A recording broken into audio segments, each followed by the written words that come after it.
어머니, 제발 좀 그만 오세요. 진짜 짜증나요. 내가 대체 뭘 그렇게 잘못했다고. 5억짜리 집 사주셨다고 제 인생에 이렇게 간섭하실 거면 차라리 받지 말 걸 그랬네요. 내가 너 키우려고 30년을 교단해. 진짜 환장하겠네. 그 30년 얘기 좀 그만하시죠. 누가 도와달래요? 제 인생 이제 좀 내버려두세요, 진짜. 손주들 학원비 아까우신 거예요. 뭐 얼마 하지도 않는 돈으로 자꾸 참견하시는 거예요. 정말 미치겠어요. 남편도 어머니 때문에 스트레스 받아 죽겠대요. 매일 와서 잔소리 하시고, 저희도 다 컸으니까 제발 좀 그만하세요. 아니 나는 그저. 안녕하세요. 저는 30년간 교직 생활을 하다 은퇴한 김영숙입니다. 제가 오늘 여러분께 제 이야기를 들려드린 이유는 돈 때문에 무너질 뻔했던 가족 관계를 바로잡은 경험이 누군가에게 도움이 되길 바라서입니다. 5억짜리 신혼집을 선물했던 제 마음은 순수했습니다. 하지만 그 선물이 오히려 독이 되어 돌아왔죠.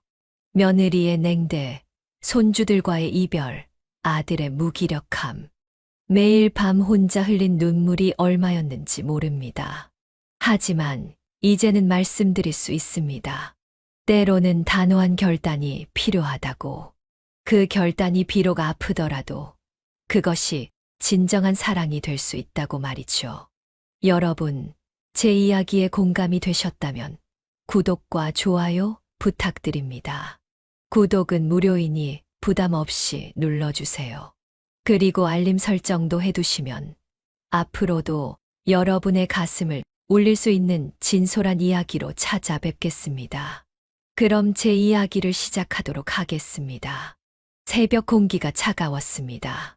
창밖으로 보이는 하늘은 아직 어둠이 채 가시지 않은 시간.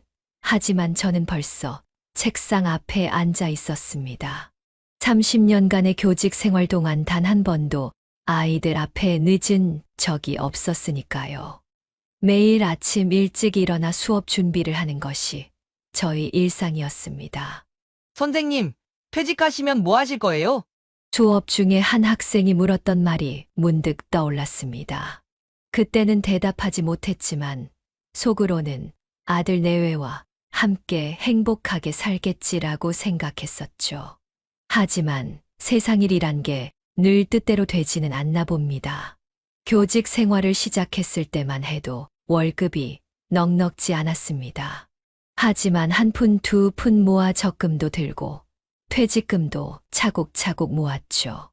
남편과 함께 맞벌이를 하면서도 절약하며 살았습니다.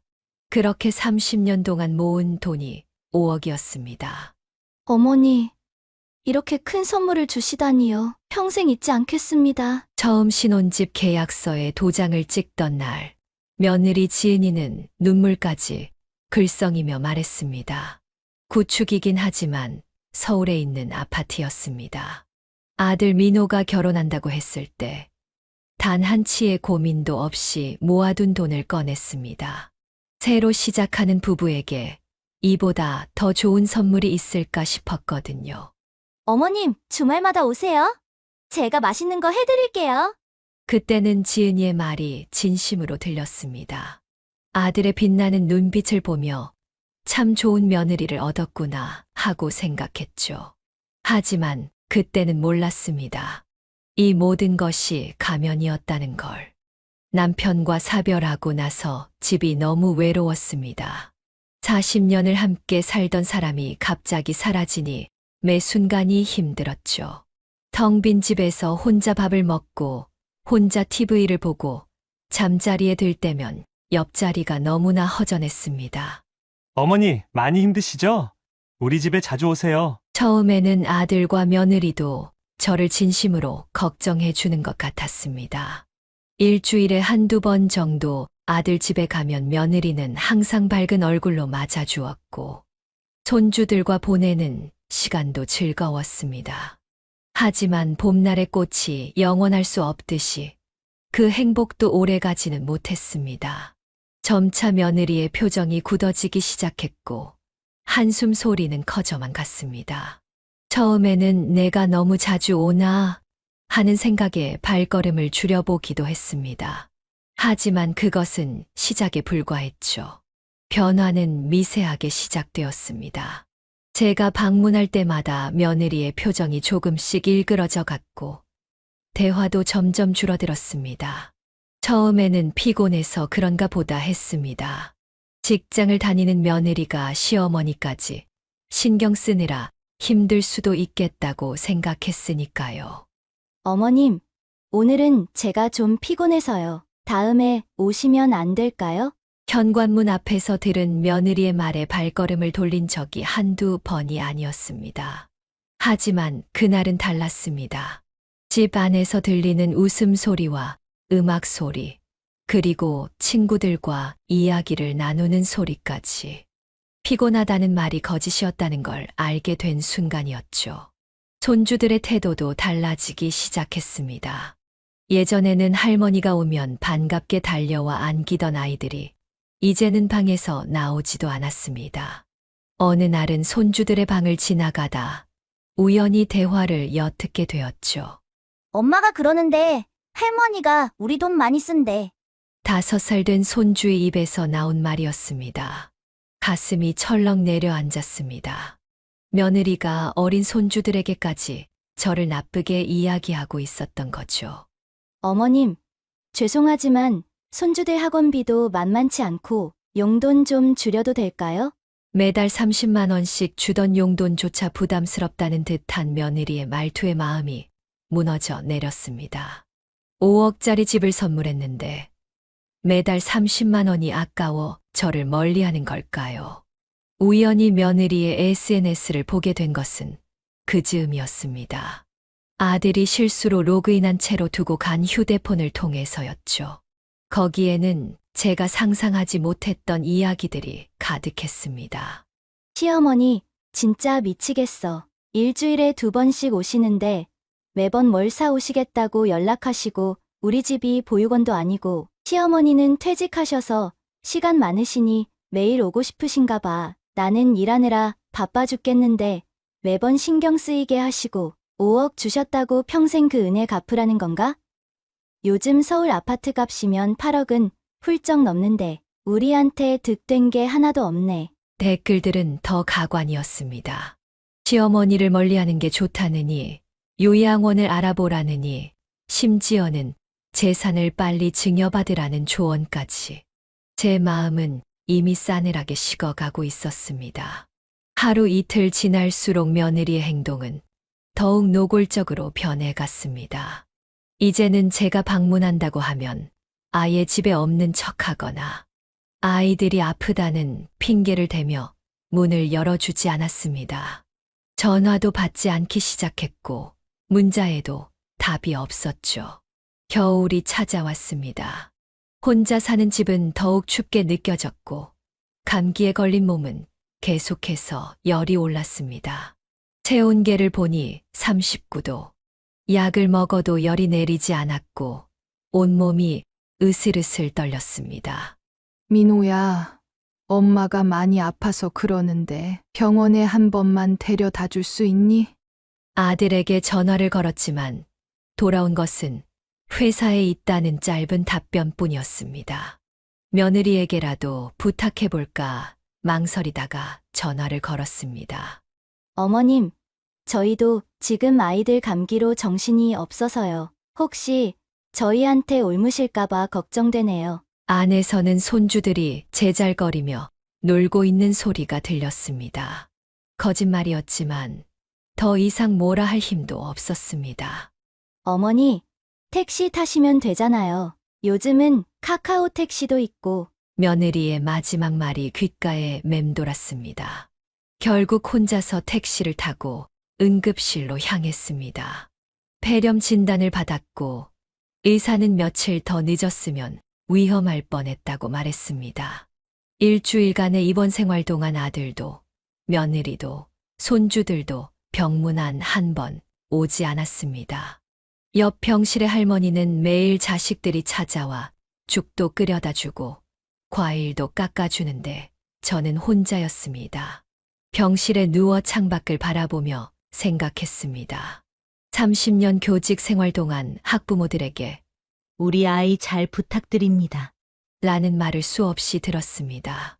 그때마다 한 명 한 명 소중하게 대했던 기억이 났습니다. 하지만 정작 제 아들의 가정은 이렇게 무너져 가고 있었습니다.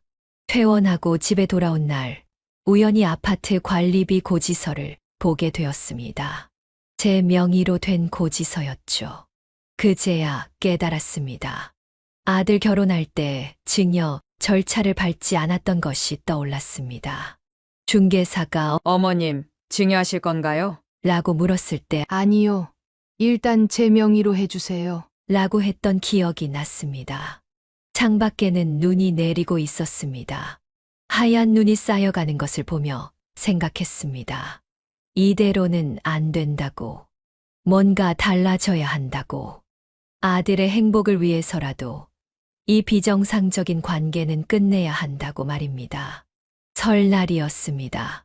아침부터 떡국 준비를 하고 있는데 아들에게서 전화가 왔습니다. 목소리가 조심스러웠습니다. 어머니, 죄송한데 올해는 지은이 친정에만 가기로 했어요. 어머니, 댁에는 제가 나중에 따로 찾아뵐게요. 가슴이 덜컥 내려앉았습니다. 설날인데 며느리는 친정에만 가겠다고 합니다. 혼자서 준비한 떡국이 덩그러니 남았습니다.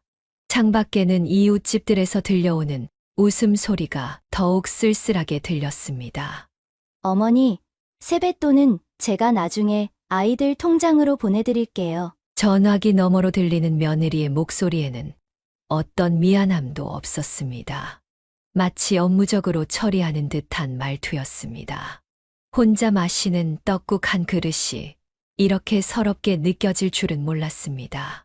오후가 되어 마트에 나갔습니다. 집에 있자니 너무 외로워서였죠.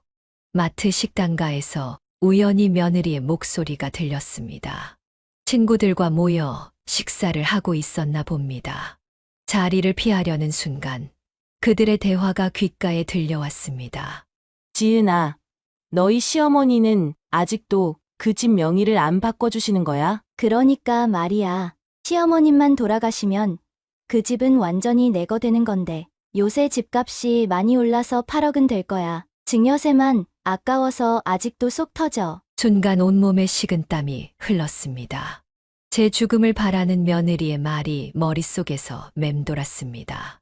다리에 힘이 풀려 그 자리에 주저앉고 싶었지만 꾹 참고 걸음을 옮겼습니다. 집으로 돌아오는 길, 눈물이 멈추지 않았습니다. 30년간 교단에 서면서 수많은 제자들을 가르쳤습니다. 그들에게 인성이 얼마나 중요한지, 부모님께 효도하는 마음이 얼마나 귀중한지 가르쳤는데, 정작 제 며느리는 이런 마음을 품고 있었다니요. 그날 밤, 잠을 이루지 못했습니다. 창밖으로 보이는 달빛이 유난히 차갑게 느껴졌습니다. 아들에게 전화하고 싶은 마음을 꾹 눌렀습니다. 이제는 더 이상 참을 수 없다는 생각이 들었습니다. 내일이 되면 해야 할 일이 있었습니다. 그것이 비록 아들에게는 큰 상처가 될지라도 이대로 두면 더 큰 불행이 올 것 같았습니다. 다음 날 아침 일찍 등기소를 찾았습니다. 아파트 등기부등본을 떼어보니 제 예상이 맞았습니다. 5년 전 아들 결혼 당시 구입한 이 아파트는 여전히 제 명의로 되어 있었습니다. 부동산 중개사무소도 찾아갔습니다. 선생님, 지금 이 아파트가 시세가 얼마나 되나요? 아, 이 단지요.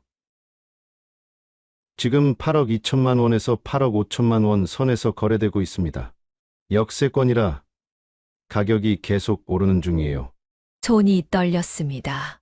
5억에 샀던 집이 8억이 넘게 올랐다는 사실에 놀랐지만 그보다 더 마음이 아픈 것은 며느리가 이 시세 차익을 노리고 있었다는 사실이었습니다.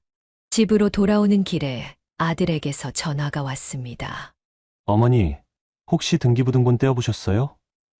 지은이가 궁금해서 여쭤보래요. 아들아, 엄마가 할 말이 있구나. 말을 꺼내려는 순간 뒤에서 며느리의 목소리가 들렸습니다. 아들은 통화를 서둘러 끊었고 그 뒤로 연락이 없었습니다. 한참을 망설이다 아들에게 문자를 보냈습니다. 엄마가 중요한 이야기가 있으니 만나자고요. 하지만 돌아온 답장은 차가웠습니다.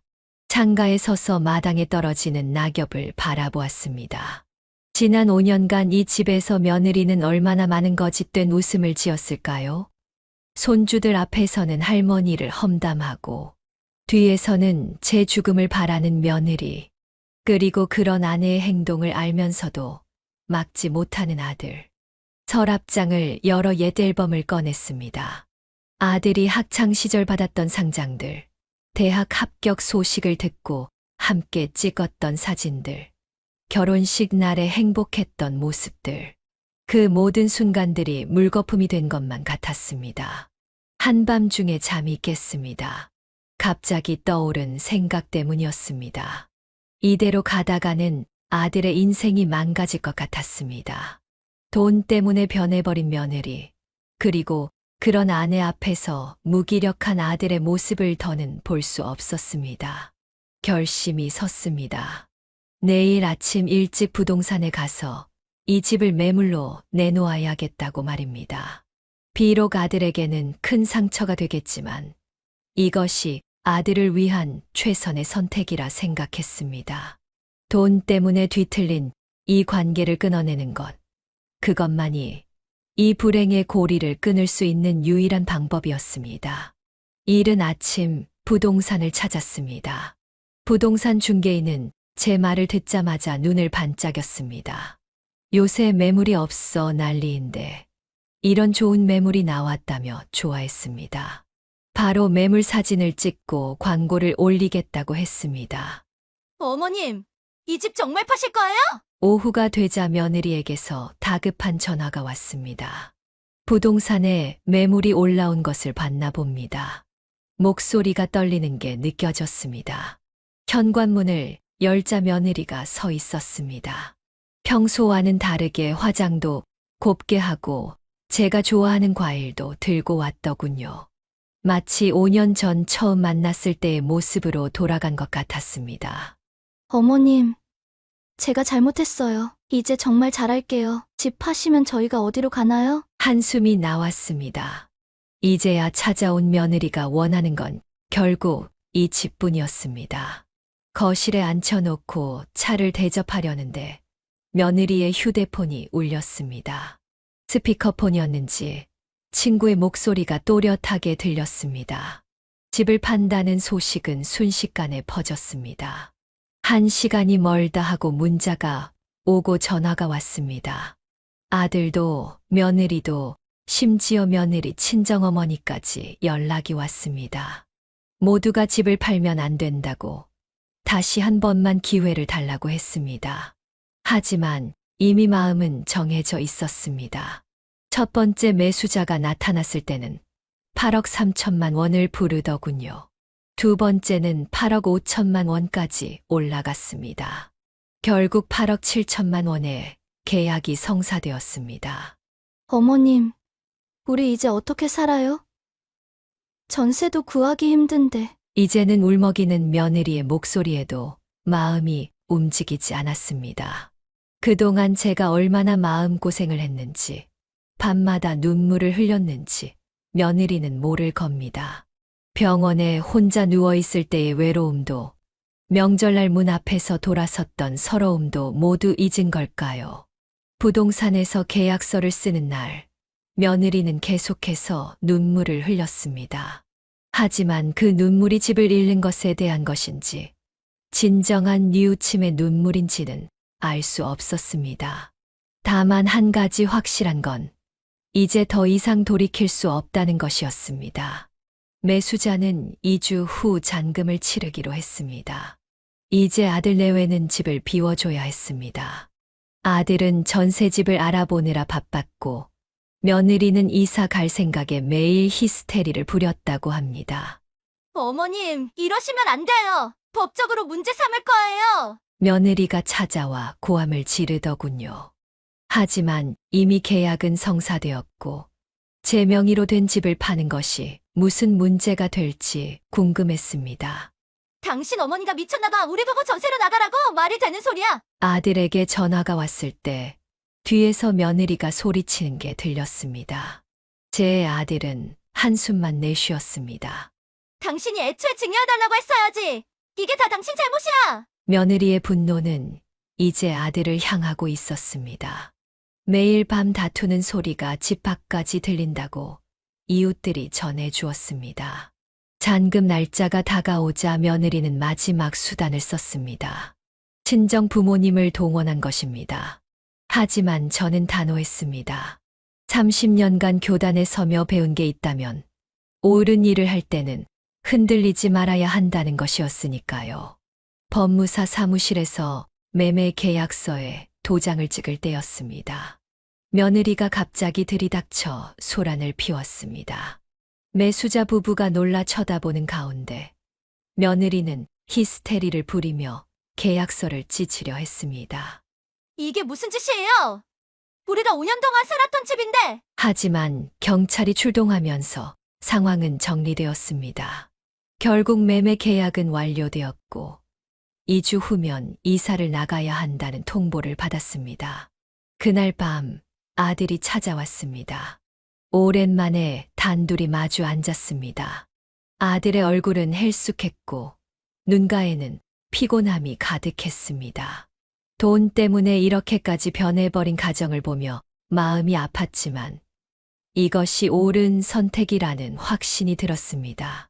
매매 대금으로 받은 8억 7천만 원으로 가장 먼저 한 일은 한강이 보이는 소형 빌라를 구입한 것이었습니다. 3억 5천만 원에 전망 좋은 집을 구했습니다. 남은 돈은 정기예금에 넣어두었습니다. 선생님, 우리 노인대학에서 서예반을 하나 맡아주시면 어떨까요? 동네 노인대학 원장님의 제안이었습니다. 30년간의 교직 경험을 살려 다시 한번 새로운 도전을 시작하기로 했습니다. 어머니, 정말 이러실 거예요? 저희가 잘못했어요. 새 집으로 이사 온 지 일주일 만에 아들이 찾아왔습니다. 하지만 이제는 돌이킬 수 없었습니다. 창밖으로 한강이 보이는 거실에서 차를 마시며 하루를 시작하는 것이 일상이 되었습니다. 매주 화요일과 목요일에는 서예를 가르치고 수요일에는 탁구 동호회에 나갔습니다. 토요일에는 동네 주민들과 등산을 다녔습니다.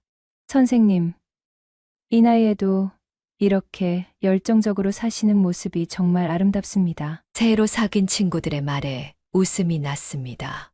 며느리의 핍박에서 벗어나니 오히려 마음이 더 젊어지는 것 같았습니다. 한강 산책로를 걸으며 생각했습니다.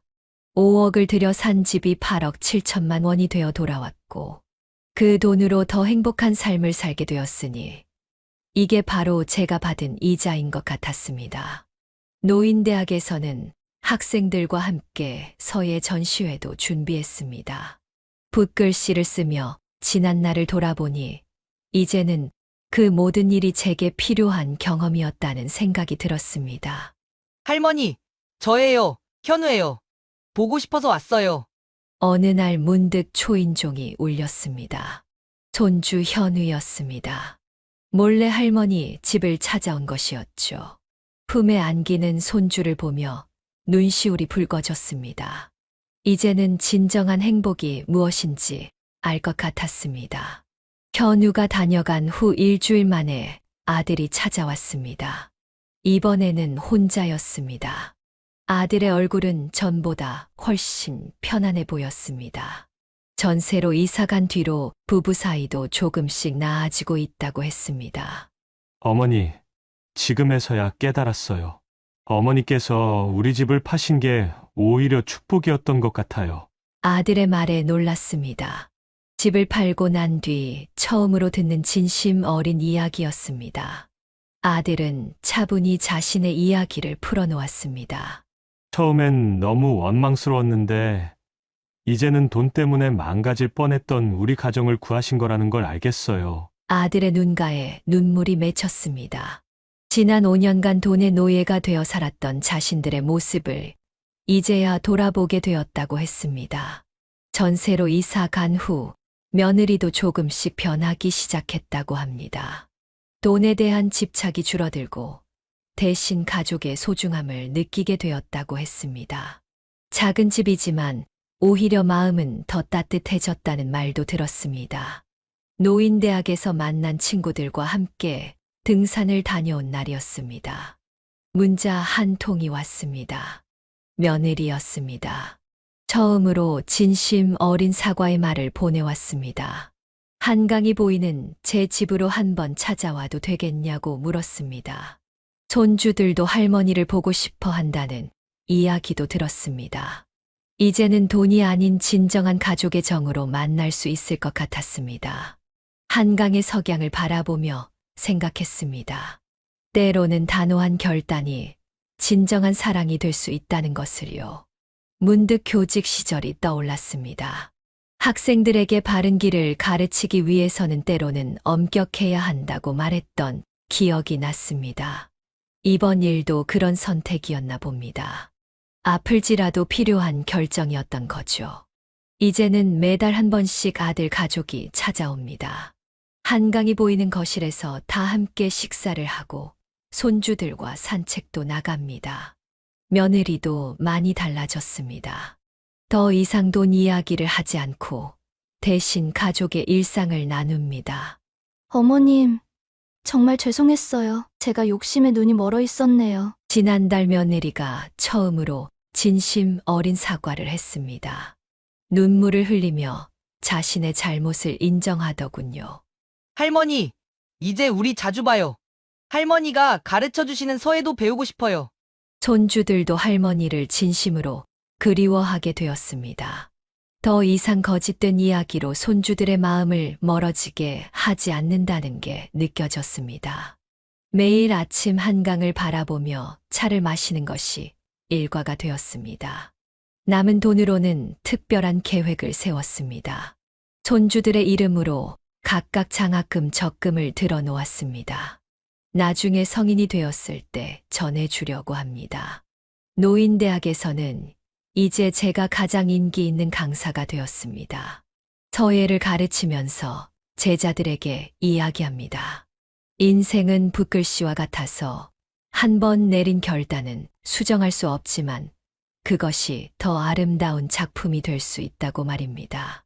선생님, 덕분에 저도 용기를 냈어요. 며느리와의 관계를 바로잡을 수 있었답니다.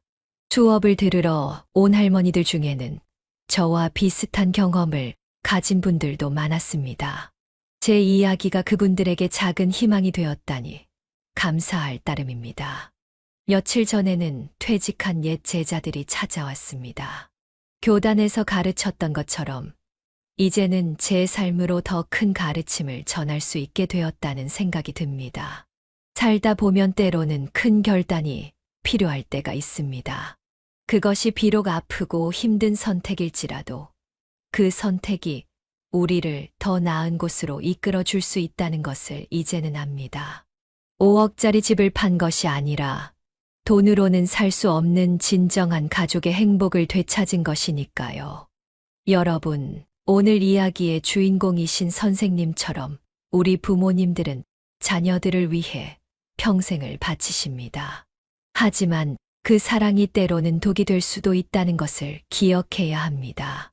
재산 문제로 뒤틀어진 가족 관계, 돈 때문에 변질된 사랑. 이런 것들은 우리 주변에서 흔히 볼 수 있는 모습입니다. 하지만 진정한 가족의 의미는 물질적인 것을 넘어선 곳에 있습니다. 때로는 단호한 결단이 필요합니다. 그것이 비록 아프고 힘든 선택일지라도 가족을 위한 진정한 사랑이 될 수 있습니다. 오늘 이야기의 주인공처럼 강한 결단력으로 불행의 고리를 끊어낼 용기가 필요한 때도 있는 것입니다. 여러분의 가정에서도 이러한 갈등이 있다면 지금 이 순간 돌아보시기 바랍니다. 돈과 재산보다 중요한 것은 서로에 대한 신뢰와 사랑이라는 것을 우리 함께 기억했으면 좋겠습니다. 지금까지 인생의 후반부를 이야기하다 지혜 사연이었습니다. 김영숙님의 이야기가 마음을 울렸다면 구독과 좋아요, 부탁드립니다. 구독은 무료이니 부담 없이 눌러주세요. 그리고 알림 설정도 해두시면 앞으로도 여러분의 가슴을 울릴 수 있는 진솔한 이야기로 찾아뵙겠습니다. 끝까지 들어주셔서 진심으로 감사드립니다.